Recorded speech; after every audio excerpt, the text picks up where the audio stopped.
korupsi dalam sholat. Oh. Itu kadang tidak kita sadari loh, hal-hal semacam itu loh. Sesuatu yang sehari-hari kita lakukan terkadang banyak yang tidak paham gitu loh. Tidak paham atau memang apa ya, sudah menjadi kebiasaan gitu loh. Akhirnya dia nyaman-nyaman saja. Jadi dari segi administrasi, segi kedisiplinan dan segi pelayanan supaya lebih bisa maksimal gitu. Bukan lurahnya korupsi ini.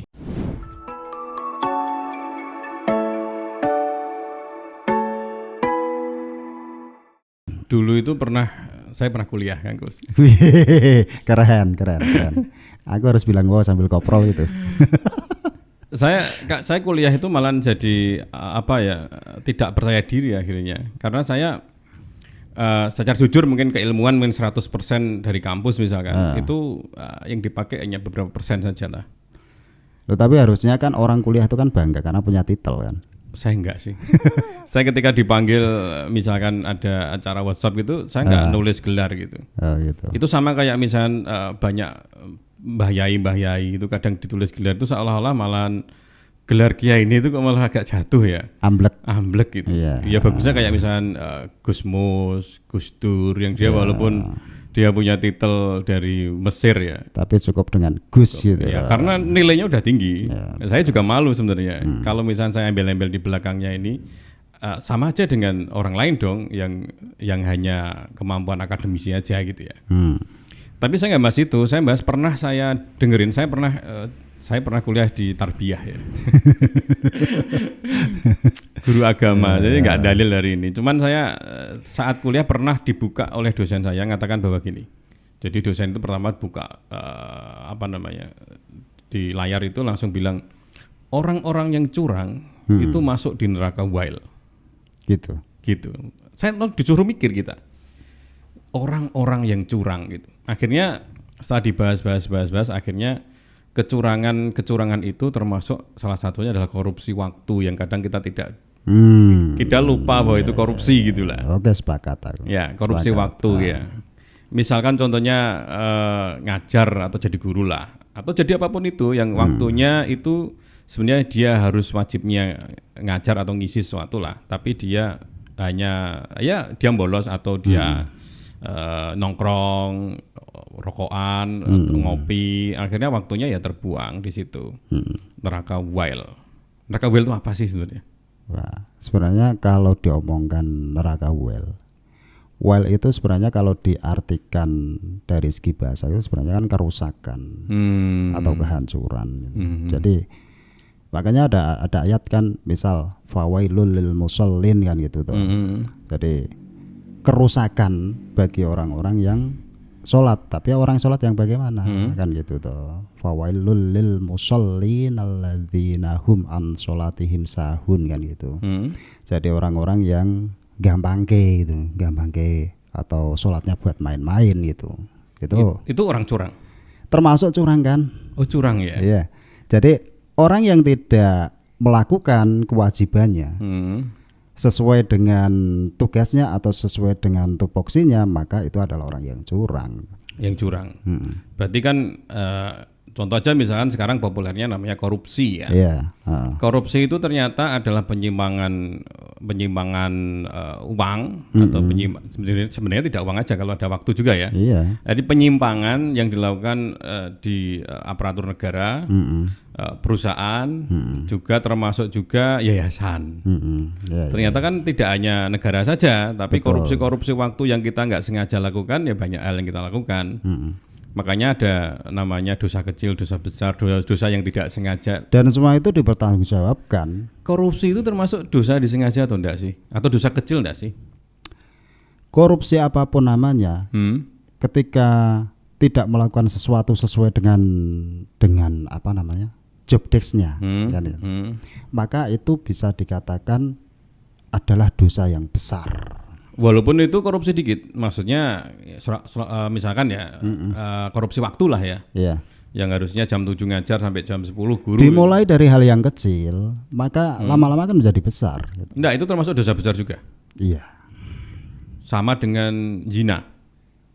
Dosa besar juga kan? Beda. Dosa besarnya ini skala apa ini kan? Beda, karena ada urutan gitu. Jadi kalau kita ngomong masalah dosa besar itu ada urutannya. Jadi urutan-urutan dari hal yang teratas ke bawah itu ada. Urutan keberapa kalau korupsi itu? Korupsi itu masuknya itu ke mengambil sesuatu yang bukan haknya. Salah satunya itu. Maling lah ya.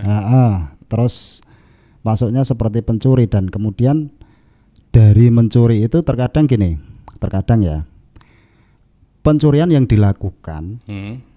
Contoh. Ya. Kalau pernah dengar hadis ini enggak? Seburuk-buruknya orang mencuri itu adalah orang yang sholat gitu. Seburuk-buruknya orang mencuri adalah orang yang sholat. Ya, artinya mencuri dalam sholatnya.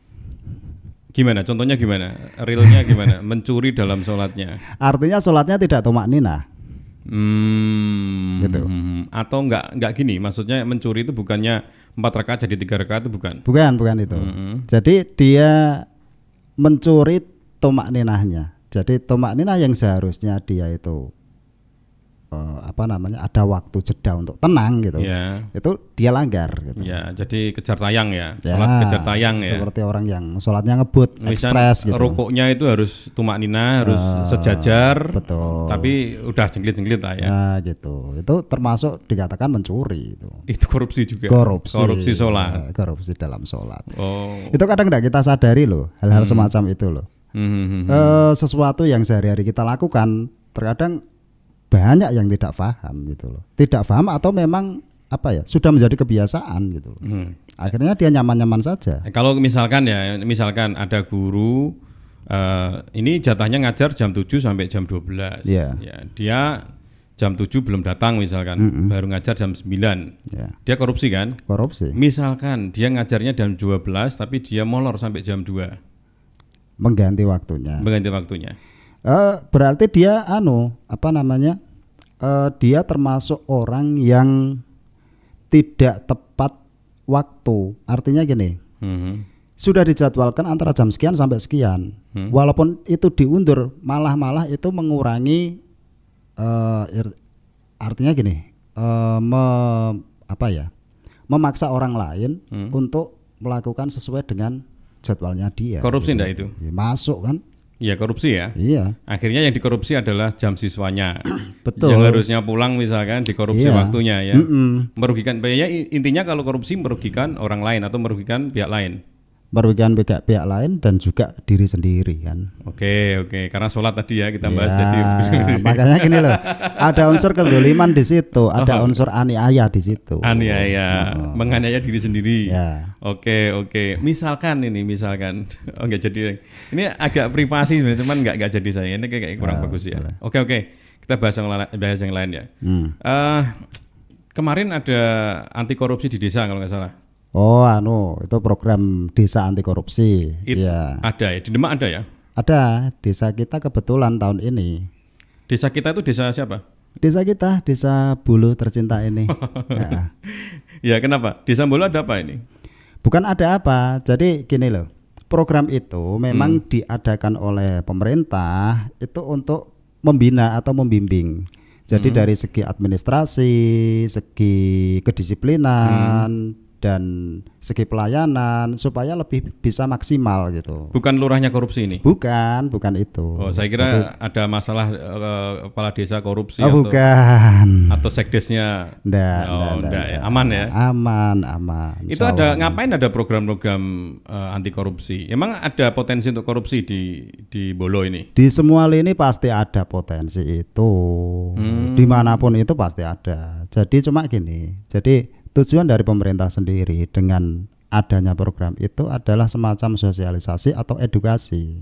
Jadi meningkatkan kualitas pelayanan kepada masyarakat gitu. Ngapain harus edukasi? Kan kita udah paham kalau korupsi jelek lah. Nah iya, tapi kalau didiamkan, jadi gini loh. Kita pakai konsep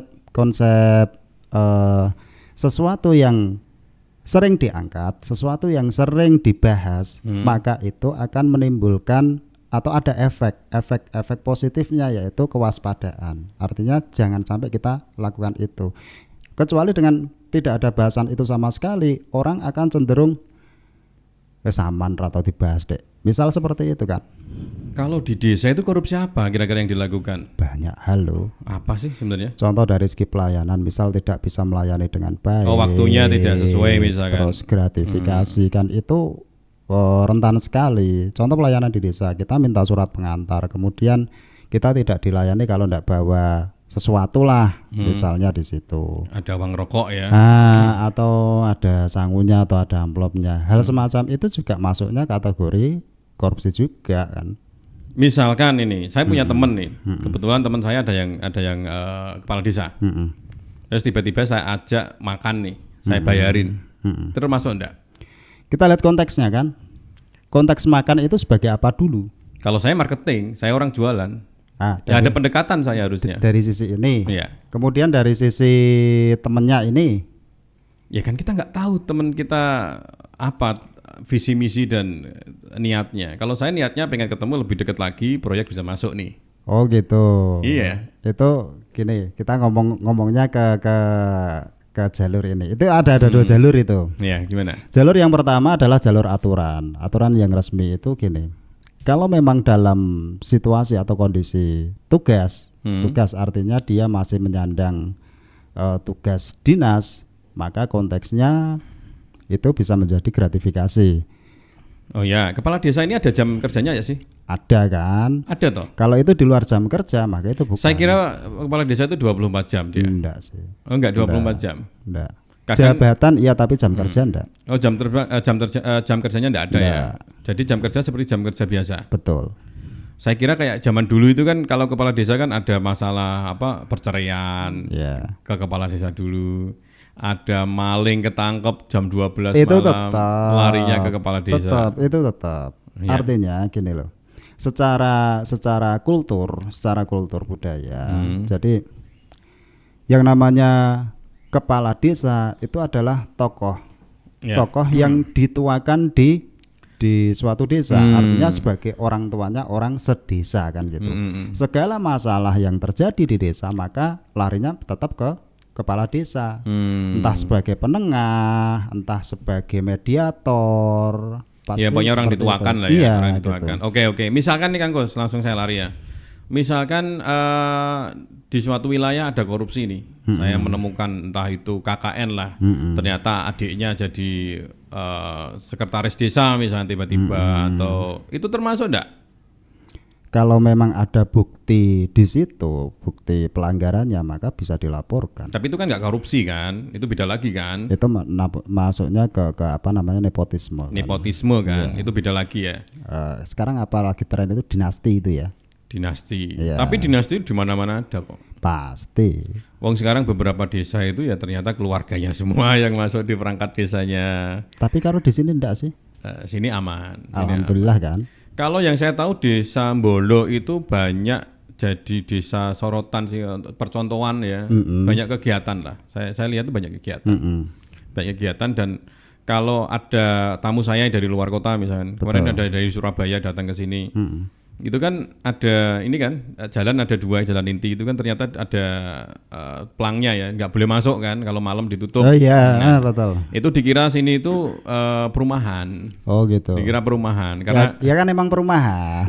Ya maksudnya perumahan itu bukan pedesaan bukan, tapi perumahan yang memang kompleks maksudnya. Ya, gitu. Kompleks dibikin rumah perumahan bukan desa. Kan termasuk sudah ada keamanan 24 jam kalau malam ya istilahnya itu ada yang jaga di depan. Piket malam ada. Ya itu kan kayak di perumahan lah, perumahan elit kan memang ada semacam itu. Makanya dibilang apa ini desa? Kayaknya enggak desa, ini salah jalur ini. Ini kayaknya perumahan dan masuk kan banyak rumah-rumah yang lumayan bagus-bagus. Sebenarnya dengan adanya portal itu antisipasi di mana jalan-jalan akses masuk ke dalam desa itu lebih terkontrol. Jadi misal terjadi tindak kriminal di dalam desa maka akan mudah teridentifikasi gitu. Itu memang ada ini ya semacam desa percontohan atau desa apalah. Pokoknya banyak kegiatan di sana.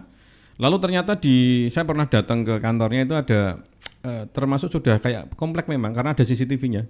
Ya. Jadi jalan-jalan utama sudah ada CCTV-nya. Desa Bolo itu. Iya, makanya kan ya memang kayak enggak desa ini istilahnya kan kayak benar-benar kayak komplek perumahan elit, ya ada elit ada enggak sih sebenarnya. Cuman kalau dari depan dari gapura masuk kan ya lumayan lah kalau dari kanan kiri rumah gitu ya. Atau mungkin itu memang ada suatu program dari misal ya dari perusahaan pengadaan barang dan jasa yang menawarkan diri dan itu memang dianggap dari pihak desa itu positif, maka di ACC gitu. Oh iya, saya baru ingat ini. Misalkan CSR itu termasuk korupsi enggak? Penyalahgunaan keuangan enggak? Bukan sih. Bukan ya, CSR itu berarti ada aturan tersendiri. Sudah legal ya. Legal. Artinya misalkan desa ini belanja lah di toko inilah. Toko ini ternyata setelah selesai ngasih CSR lah. Yeah. Yang penting CSR bukan untuk pribadi ya mungkin ya atau boleh. Jadi gini, CSR itu biasanya disalurkan itu untuk tujuan suatu program. Kebanyakan seperti itu. Jadi bukan terus dikasih untuk personal. Misal Pak Lurah tak kasih sekian. Misal bukan seperti itu. Rata-rata misal Pak Lurah warganya butuh apa, misal gitu. Itu biasanya menggunakan dana CSR itu dan itu legal, sudah ada aturannya. Misalkan ini saya pengusaha nih misalkan, terus supaya hubungan baik antara pemerintah desa sama saya terharmoni baik, ketika Lebaran misalkan, saya kasih bingkisan kepada yang berwenang, misal lurah setempat, itu termasuk penyalahgunaan atau enggak? Sesuai dengan sosialisasi yang semalam saya ikuti. Tadi malam ini Kang Kus sebagai apa ini? Ngomong sebagai apa ini? Nah, jadi saya ngomong sebagai mungkin sebagai masyarakat lah, sebagai masyarakat, tapi memang yang mengikuti kegiatan-kegiatan itu kan gitu. Misal sosialisasi anti korupsi, desa anti korupsi itu aku mengikuti. Jadi apa yang didapatkan? Beberapa paham. Salah satunya gini. Contoh ya, kalau kita punya perusahaan kemudian memberikan semacam bingkisan ketika Lebaran kepada personal dari pejabat pemangku wilayah, maka itu bisa dikategorikan sebagai gratifikasi walaupun levelnya kecil gitu. Cuma ada alternatif sebenarnya di situ. Gimana? Jadi dari pihak pemangku wilayah tadi yang menerima dia itu tahu bagaimana harus mengalihkan gitu. Artinya mengalihkan itu ketika itu diterima maka ya diberikan saja kepada orang-orang yang berhak. Maka itu ya artinya kan sama aja nerima kan. Ya sama aja menerima kan Gus. Dengan cara melaporkan juga kan dari pihak itu harus dilaporkan kepada pihak yang berwenang gitu. Harus pelaporan. Ya dilaporkan. Saya menerima ini gitu. Waduh. Ya repot dong. Itu kan kalau misalnya bingkisannya gede. Kalau bingkisannya kecil kan hanya sirup sama roti masa harus dilaporkan. Iya dilaporkan ya enggak apa-apa. Nah ini kan pimpinan ya. Tadi korupsi itu kan bisa lembaga negara, boleh bisa perusahaan yang korupsi ya. Bisa yayasan misalkan. Ini contoh misalnya Kang Kus mondoke anak nih ya. Mondoke anak ya. Supaya dekat dengan Pak Yai biasanya kan kita salam template. Itu termasuk sogok menyogok tidak? Iya. Gitu. Maksudnya kesuap atau tidak gitu? Ya. Apa harus dilaporkan juga Pak Yai pondok itu? Jadi budaya salam template. Salam template. Saman tempel ya. Salam tempel, kemudian membawa bingkisan tertentu kepada satu orang tokoh itu sebenarnya kan dari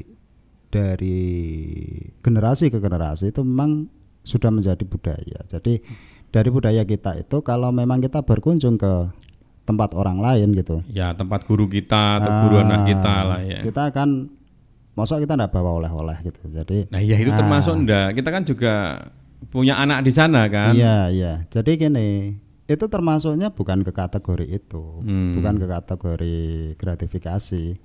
Walaupun ya memang gratis, tapi bukan gratifikasi sesuai dengan aturan yang ada di negara kita gitu loh. Berarti khusus pondok pesantren aman nih, maksudnya atau gimana? Ya aman lah dikatakan. Ini kan yayasan juga Kang Kus. Iya. Yang namanya korupsi itu kan tadi kan ada negara, ada perusahaan, lembagaan, terus ada yayasan. Kita kan memberikannya itu secara tulus. Saya ngasih Pak Lurah juga tulus loh ya. Sama aja akhirnya. Kita lihat dari segi kepentingannya.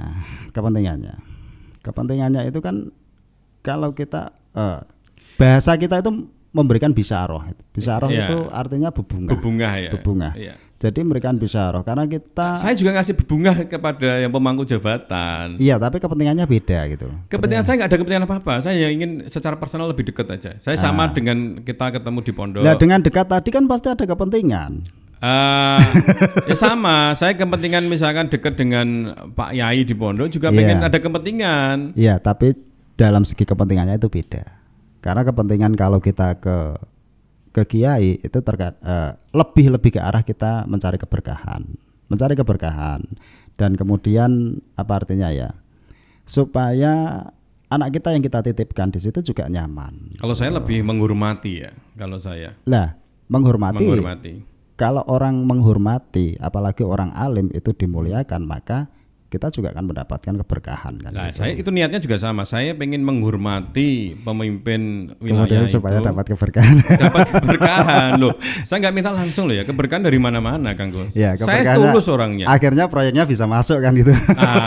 Itu nggak tak pikirkan sebenarnya. Proyek masuk atau enggak. Yang penting itu kalau saya relasi itu banyak teman, banyak bergaul. Kalau mau tujuan ke langsung proposal masuk itu malah nggak bisa sekarang, agak susah. Sesuatu yang aku dapat dari sosialisasi semalam itu gini.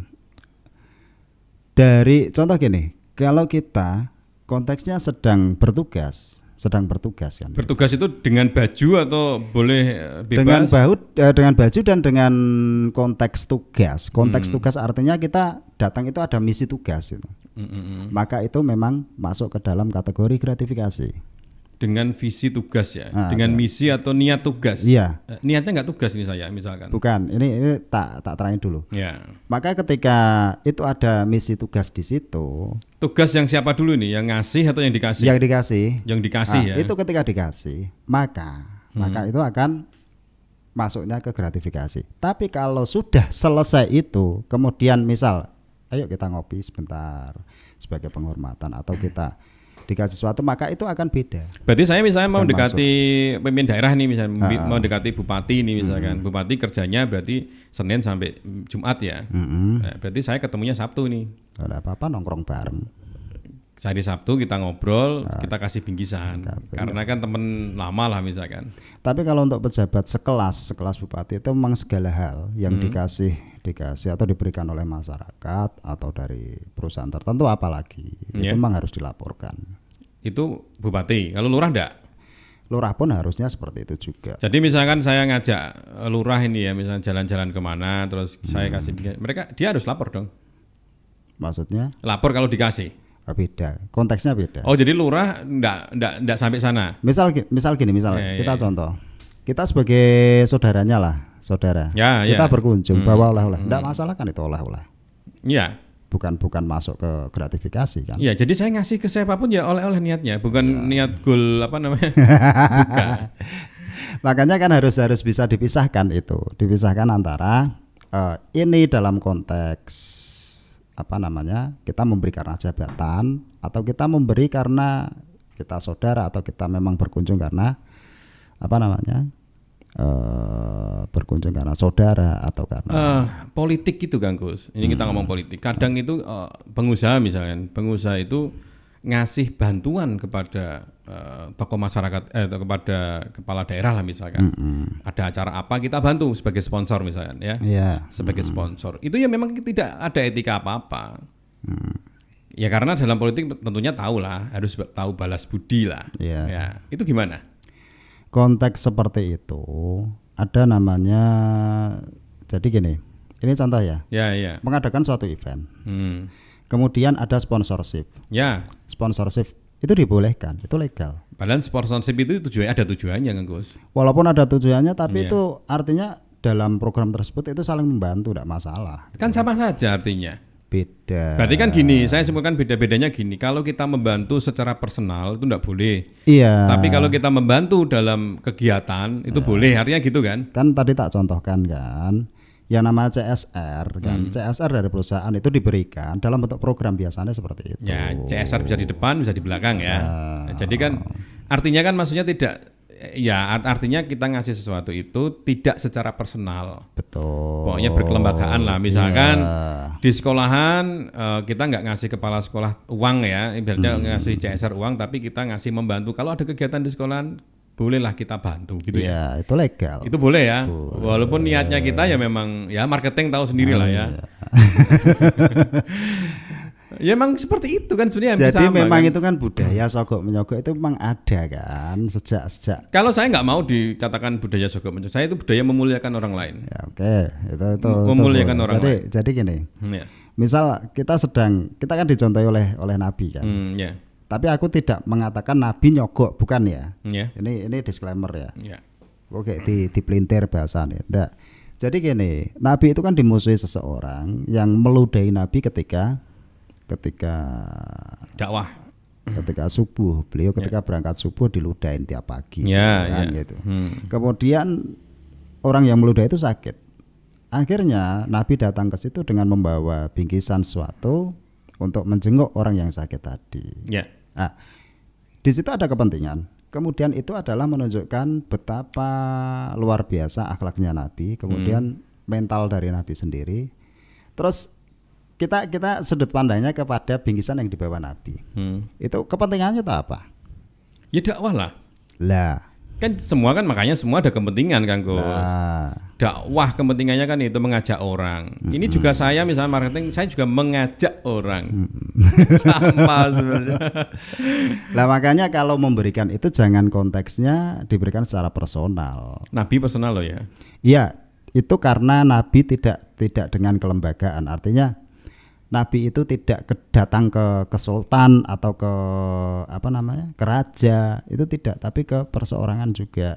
Paham, karena Nabi juga tidak membawa atas nama perusahaan gitu ya. Betul. Itu kan hanya personal perkeluargaan. Jadi kan antara kekeluargaan kan nggak masalah. Misalnya saya kunjung ke Pak Kus, ini Pak ada rokok misalnya, itu kan ya tidak. Pantas, Pak, ya. Iya, karena kan personal, tidak membawa ada perusahaan di belakang. Cuman sekarang kan modelnya gitu, secara personal tapi ya diam-diam ya adalah perusahaan di belakang yang masuk kan gitu akhirnya. Jadi memang susah sekarang dibedakan kan kok sebenarnya.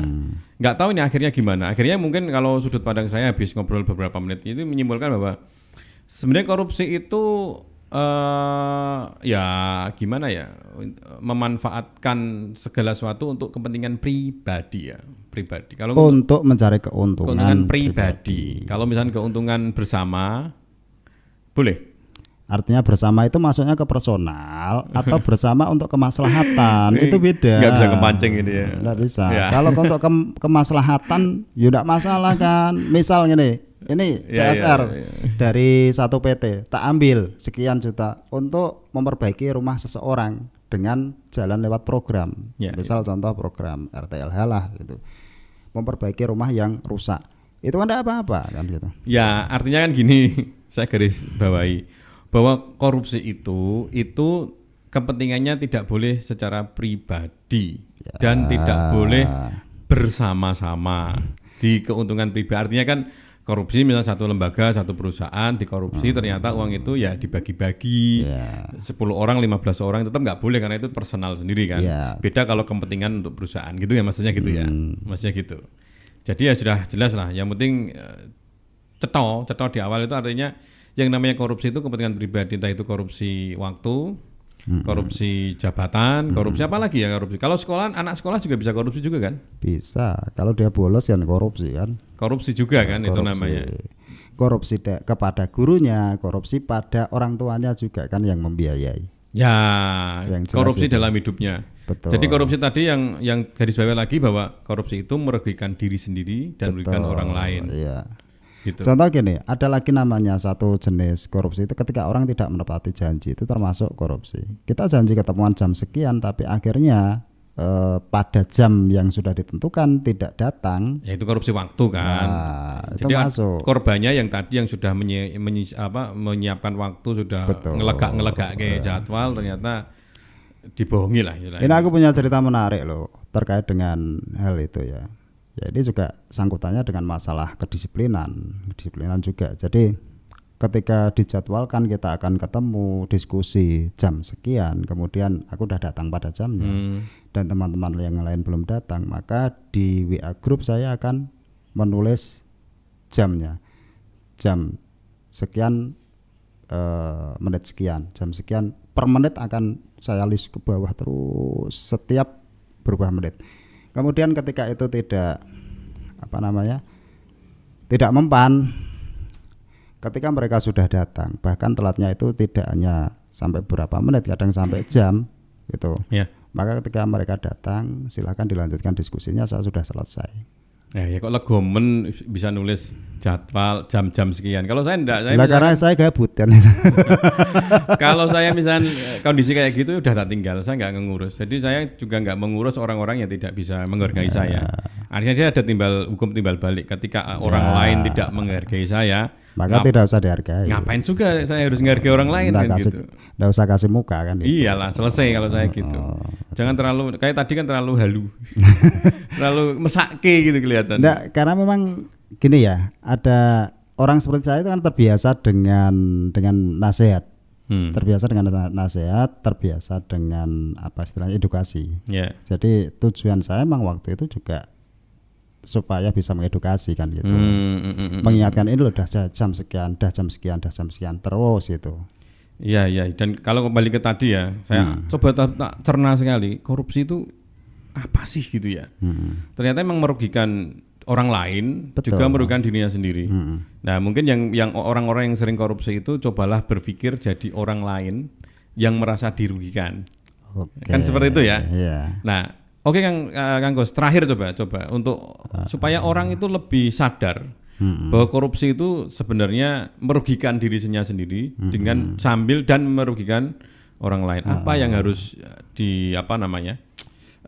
diberi nasihat lah ini teman-teman. Kalau lihat kayak misalkan ya, ini tak tambahin sedikit ya.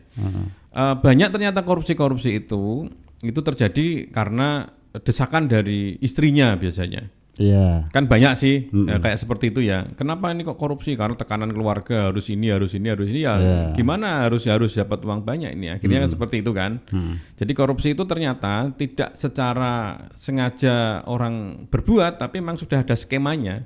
Emang disengaja. Iya. Dan mereka juga sudah tahu konsekuensinya dan cari amannya gimana. Loh kok malah cari aman maksudnya? Memang cari aman supaya tidak kena itu gimana gitu loh.